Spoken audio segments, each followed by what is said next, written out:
resurrection of the dead in Judaism.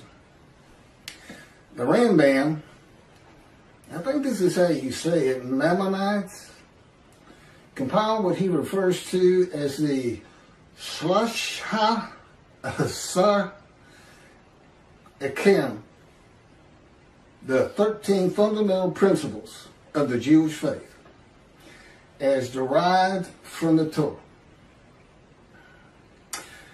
Rambam refers to these 13 principles of faith as the fundamental truths of our religion and its very foundations. Number 13 of the 13 fundamental principles is the belief in the resurrection of the dead, which is a real, even from the Christian standpoint, Jesus rose from the dead. And Jesus, his good friend Lazarus, he'd been dead 4 days. He raised him from the dead, which led to the shortest verse in the New Testament, in the Gospels.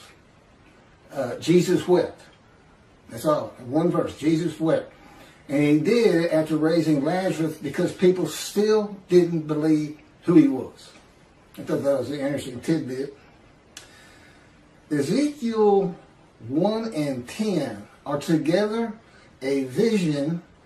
Again, I'm reading from the book God dictated to me, Isaiah 53 and the day of the Lord. And as you can see, this doesn't really have much to do, if anything, with Isaiah 53 and the day of the Lord. There's a lot of other information in there that he taught me and had me write. Keith, go to your computer. Keith, do this. Write this down or type this. He'd always say, right.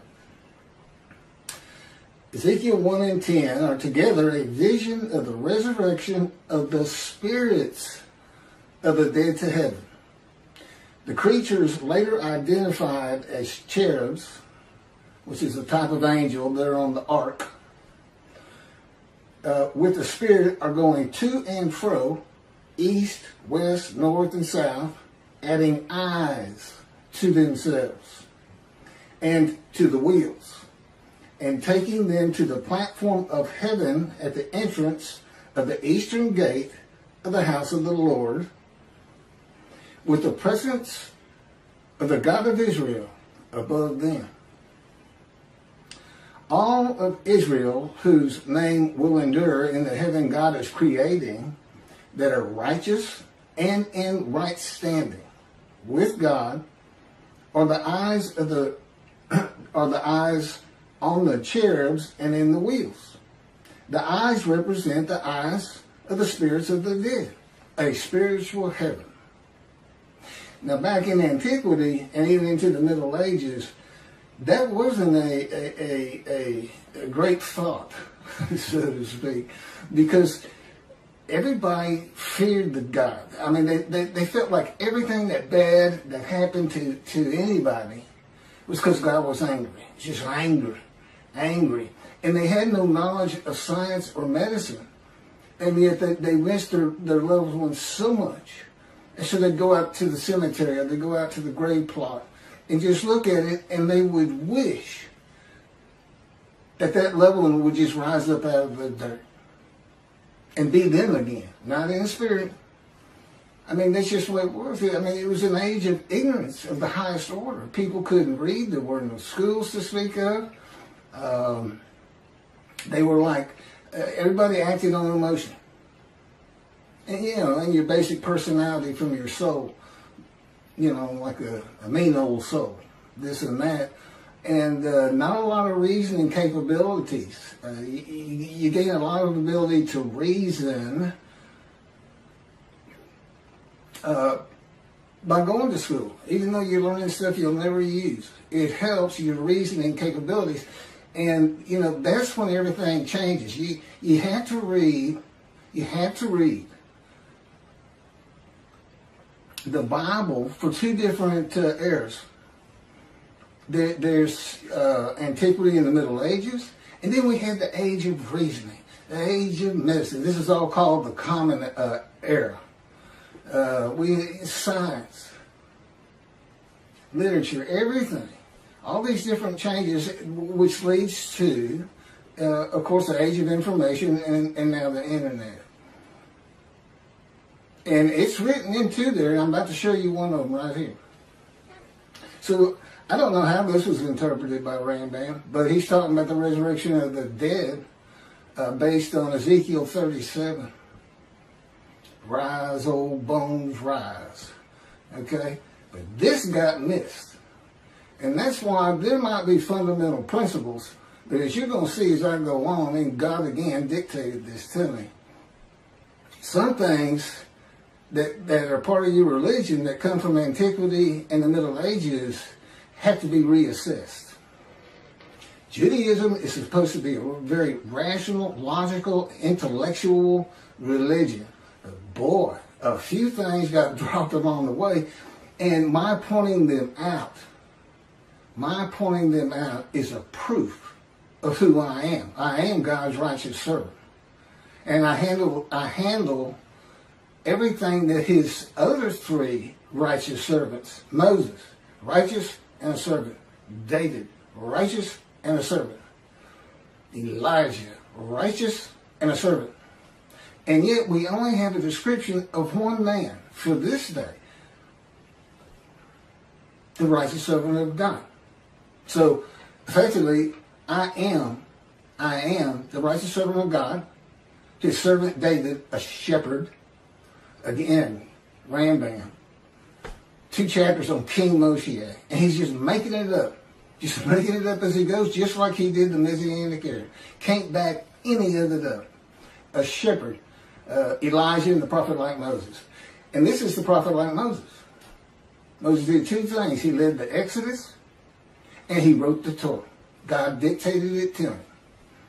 Okay, well, the Jews aren't in bondage. I don't need to do that as a prophet like Moses. So what's left? Write this down. That's the prophet like Moses. And I have all the knowledge that Elijah would have. Elijah. What's so special? The only man in the Hebrew Bible to be specifically taken to heaven. And then he returns in the day of the Lord. Clearly, it's not going to be that Elijah. There's nothing about heaven that I need to know to answer questions that I don't know. I've been taught it. And I envision lots of visions early in my 13 years, first 7 years. Not so much lately, except for pictures that they put into my mind when we're talking. God likes you to see what he's talking about. So I'm you don't have to go into a trance or anything for those. I just send pictures into my mind. It's a wonderful thing. Excuse me. But anyway, okay, that's some backdrop. Let's carry on here.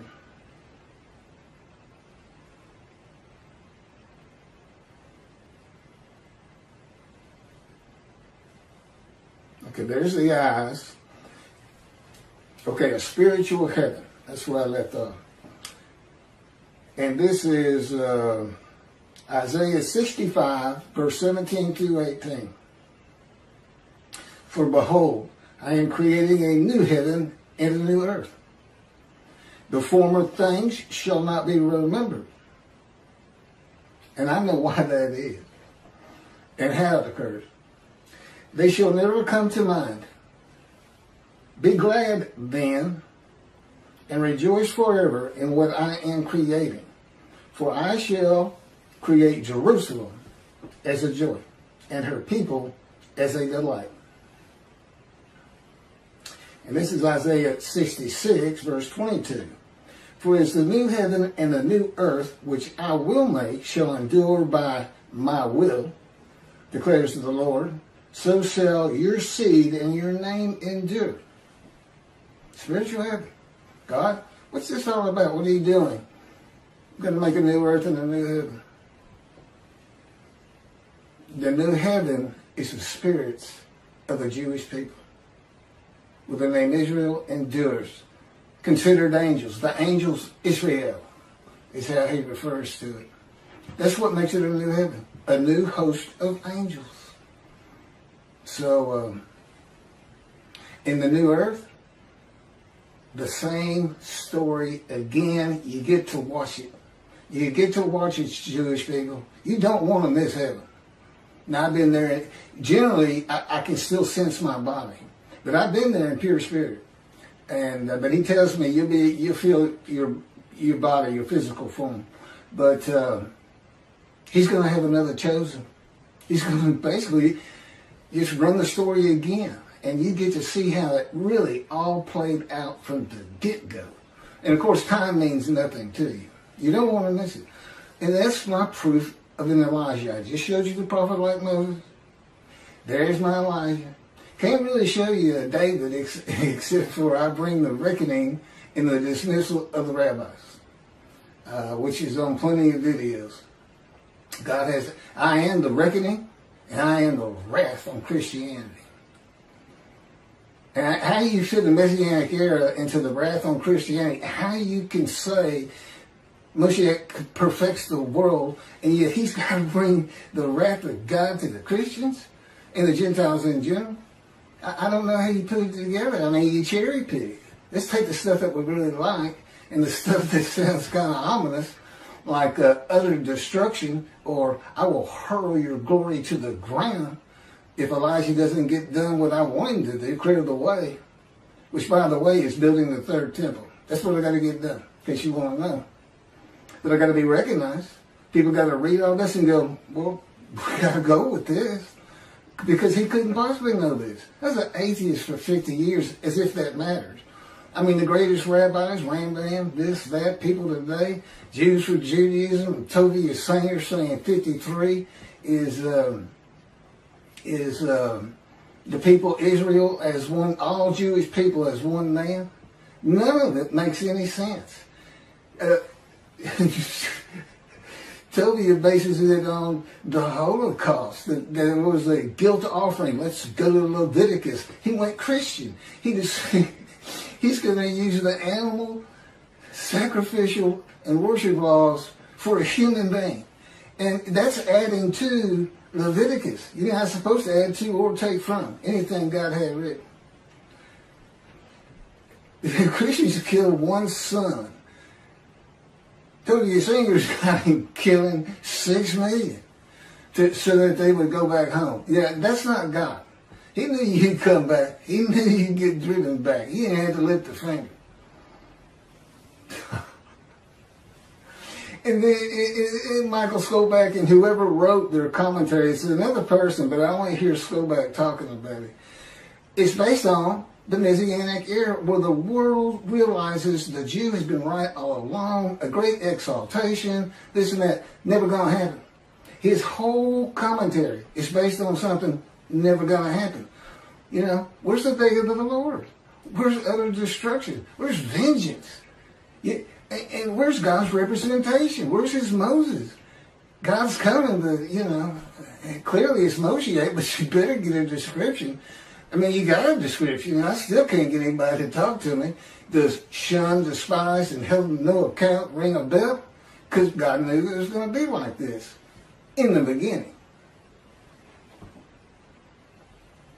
Ezekiel 37 gives a vivid account of raising the dead to life into new bodies of flesh and bone. This was a common belief in the ancient age and Middle Ages. In this age of information with knowledge of science in the human body, few people believe that a human body can or will be resurrected anew by God. You cannot take, we know, but you cannot take the ashes of bones and make a new human body. You're just making stuff up. When did God do that? You ask, can God do that? You know what the answer is? No, he can't. He said, now I could create a human being where there could be a resurrection of the dead. He said, but I don't want anything to do with that. But the world as created is not set up for that type of an event. Believe it or not, God doesn't have a magic wand. But he's got the unseen and elements in it we don't understand, and the power, which, and of course, I'm so familiar with it. it actually surrounds me. It is Ezekiel. They call it in Ezekiel the cords of his power.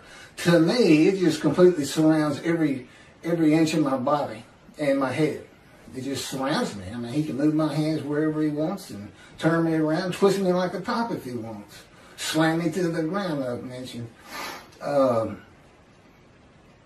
Yeah, if you hadn't guessed it, I'm experiencing. I'm not like any other human being on this planet, but I'm still Keith. I'm still Keith. I'm a friendly person, quick to anger, but very friendly. And I've been through every stage, walk of life, man, from poverty, which he took me to, has taken me to. I haven't nothing, but which is kind of a religious thing, I think. Even Jesus hated material things, told the rich man he can't get to heaven, things like that. That's just part of it. And it does, another thing that this fire refinement, all these punishment words, maltreatment, makes you humble. More so to him. Moses starts out this firebrand that killed a man that made him angry. And at the end of his life, it is said Moses was the most humble man on earth. Now, I don't know how you measure something like that, but I can tell you I'm more humble to God than anyone on earth because I literally fear him. Because I know the kind of pain he can put me through. And most people don't really have that knowledge. I fear God. But when he'll slam your face down into the cement or to the floor in your room. And so many other things. I know people really don't want to hear all that, but it's important to understand 53. Let me carry on with this resurrection of the dead. Today, few people believe that. It's a primitive and medieval concept that was good for a time through the Middle Ages.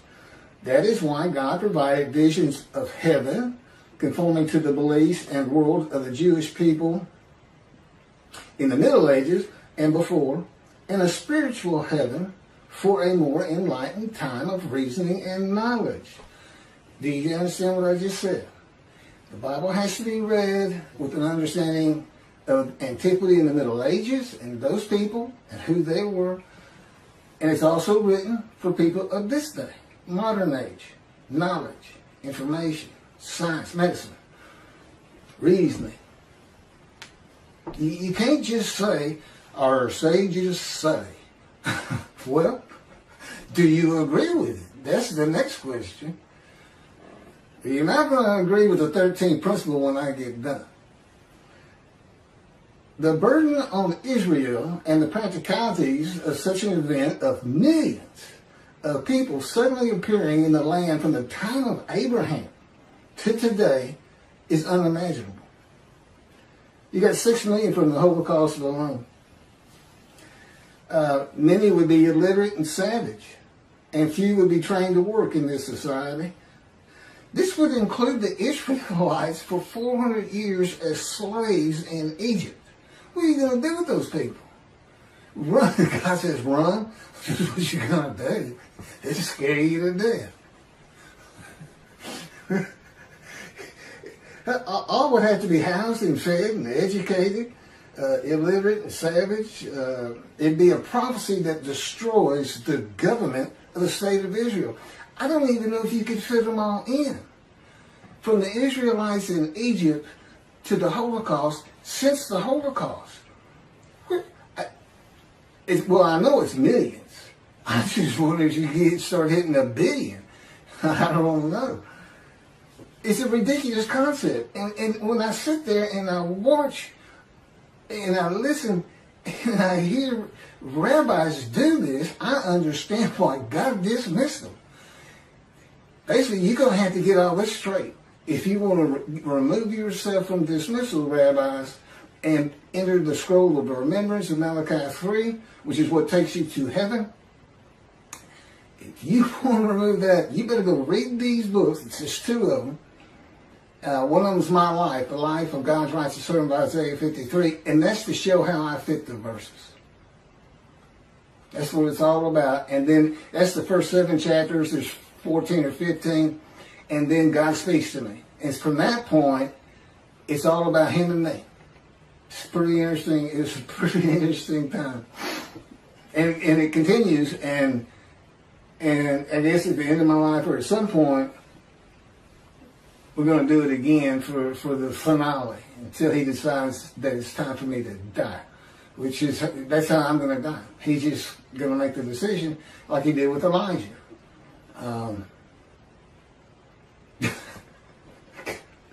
Nothing. Okay. The resurrection of the dead in a human body to a heavenly earth, the world to come. No, that's mentioned again. There's also a world to come, which is really amazing to read. Because it's not in the Hebrew Bible. And look, this isn't oral tradition stuff. This is somebody who wants to please his following and get money, if you ask me and God. That's what this is. He's just making it up. It's not an oral tradition. Now, I don't get into the Torah at all. And the oral tradition, I'm going to read it the way God says it in just a second, but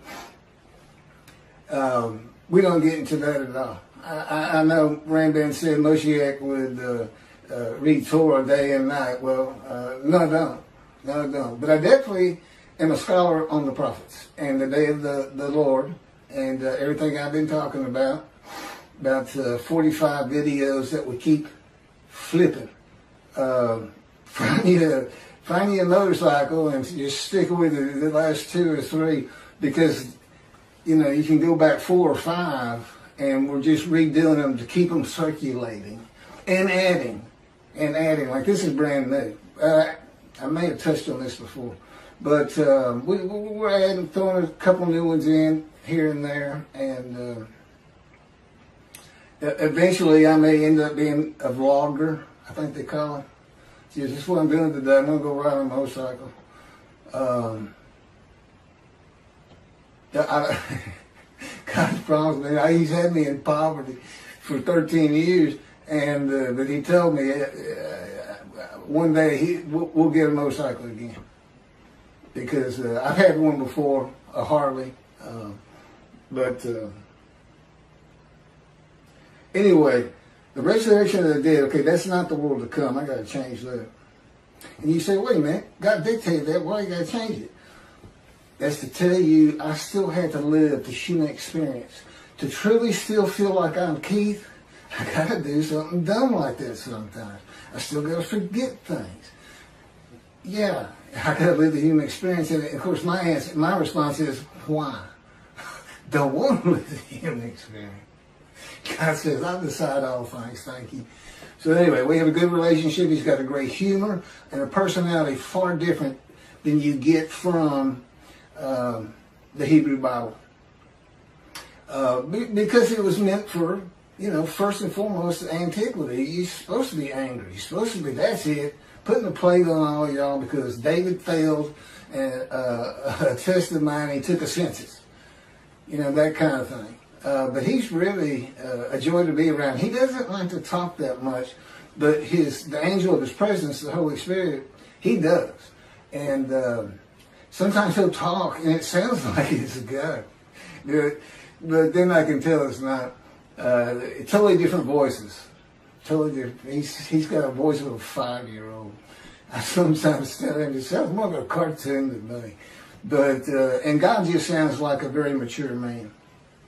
He doesn't really talk to me that much, except when he's tormenting me and torturing me. Oh, that's what I asked him.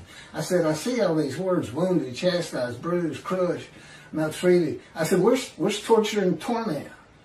He said, it didn't really fit. That's what it is, by the way. Okay, the resurrection of the dead, the human body, to a heavenly earth is also said to be a sign that Moshiach has arrived, or that it will happen in his lifetime. This is a teaching from the ancient age and Middle Ages that continues today. Moshiach's here and it's not happening. Okay? It's not going to happen. Judaism's reliance on everything that the sages say in an era gone by in the oral tradition, it is important for the laws of the Torah. But the Talmud's stories, opinions, and commentaries outside of that have to be viewed in light of this age of reasoning and knowledge.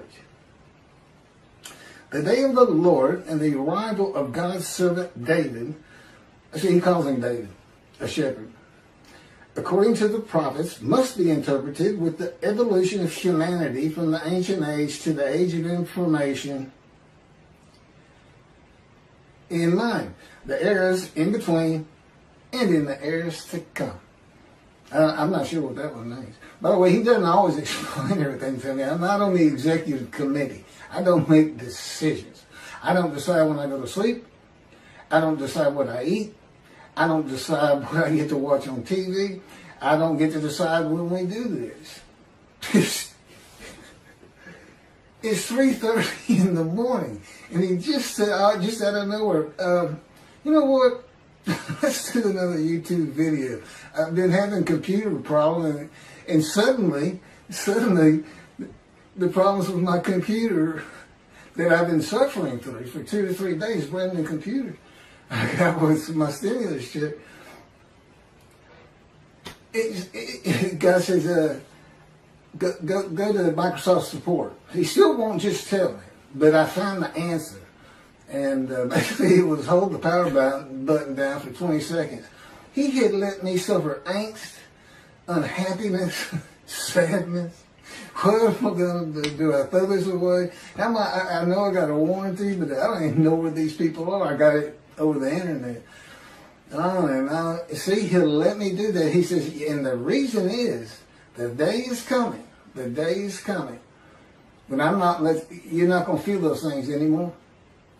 You know, once I get recognized, once I'm the God's righteous servant, Moshiach, David, Elijah, prophet like Moses, being recognized, and we're bringing the vengeance and hopefully helping the rabbis remove the dismissal so that they can enjoy that fine heaven. Because there's 2 covenants here, and one of them's the covenant from Jeremiah 31 where God says, I forgive your sins, remember them no more. You become a holy seed to build the 3rd temple, just as he did for the Assyrian Babylon exiles. He forgave them. He said, it's not because you deserve it, it's for my name. But what did they do? They built the 2nd temple. That's what it's not really said specifically, but that's what happened. And forgiven again in the day of the Lord. And that's, you know, in Jeremiah 31, see a time is coming, see a time is coming, see a time is coming. That was the time is the day of the Lord, and it's here. I got too much other information on that, but okay. Well, thank you for listening to all that, and for the rabbis, I think you should consider this fundamental principle that you got from Rambam. I mean, I don't see a fundamental principle of your faith. And see, I was an atheist for 50 years. I'm not a religious person. I understand the concept. Well, this is what we believe, because that's what you get from the Christians. You can go to them and say, look at this and that and this and that. None of that makes sense. None of that makes sense. And this is what you get. Praise Jesus. Praise Jesus. Logic doesn't matter. Well, for the Jews in Judaism and for the God of Israel, it's going to start mattering if the rabbis want to see heaven. Thanks a bunch.